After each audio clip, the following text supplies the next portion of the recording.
Dear student, welcome back to the next lecture. In the last lecture, we have discussed the classification of transmission congestion management scheme. In this scheme, we have discussed the two types of method, non-market based method and market based method. Today we will discuss non-market method of congestion management scheme.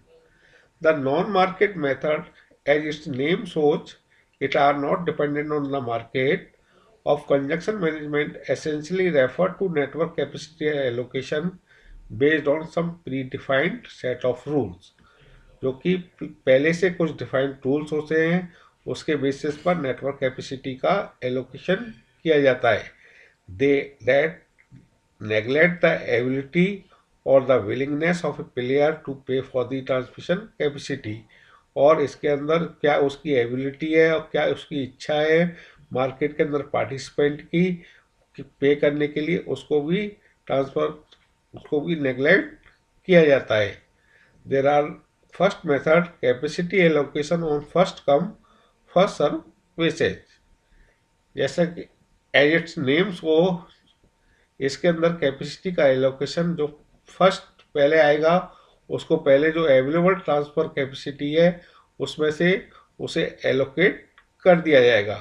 The calculation of ATC facilities a participant to determine whether there is enough capacity available for him to the transaction between two note of a concern. सबसे पहले ये check किया जाता है कि जो participant ने जितनी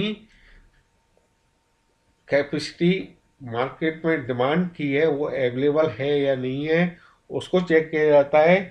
if enough capacity left on the network, अगर है नेटवर्क के पास, so as to make a transaction, the participant book his transaction with the system operator. तो पार्टिसिपेंट वो बुक कर लेता है सिस्टम ऑपरेटर के साथ इस उसके ट्रांजेक्शन के लिए.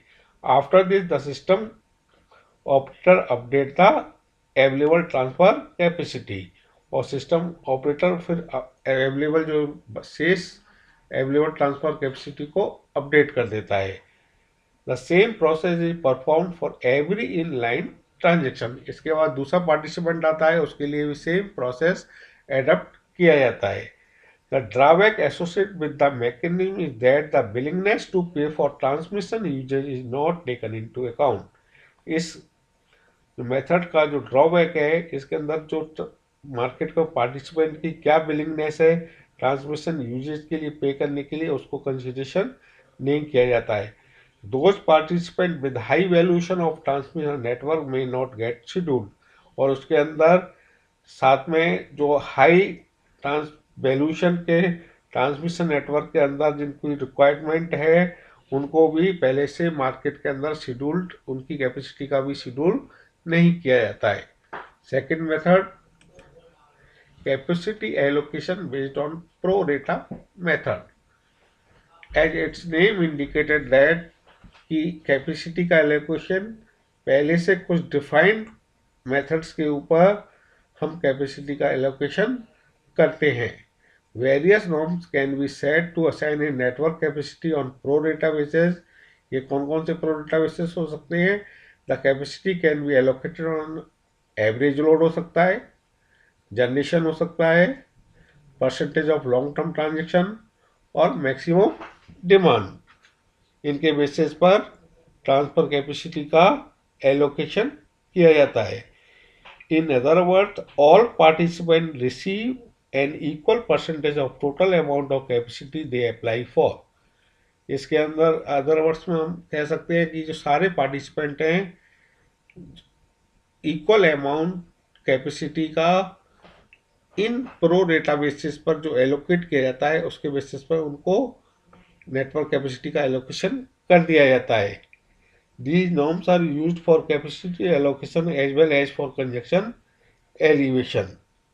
इस तरह के जो मेथड्स यूज होते हैं कैपेसिटी एलोकेशन और कंजक्शन में को कम करने के लिए किया जाता है in the real time.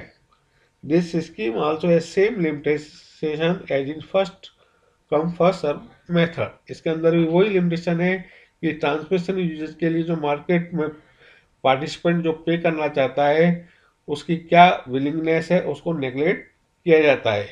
Another limitation of this method is possible strategic behavior of the market participant. The system of the pro rata distribution capacity can lead to market parties applying for transfer capacity much more than what they want, knowing that the actual amount they will receive is physically limited.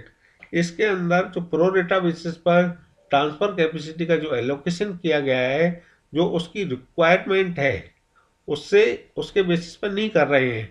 उसके जो pro rata basis पर उसके average load हो सकता है, उसकी maximum demand है, तो वो जिसको उसकी रिक्वायरमेंट जितनी है उससे ज़्यादा भी उसको मिल जाता है।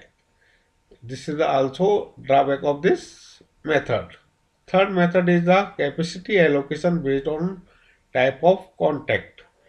In this type of capacity allocation, network capacity is allocated to a particular type of transaction.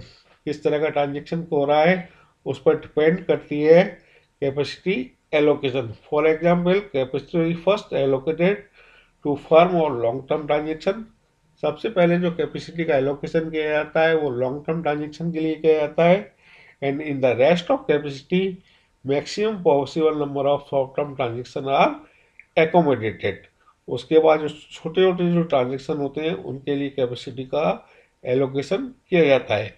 If in the real time operation the redispatching of injection is required to be done, the short term transaction are curtailed first ahead of long term transaction.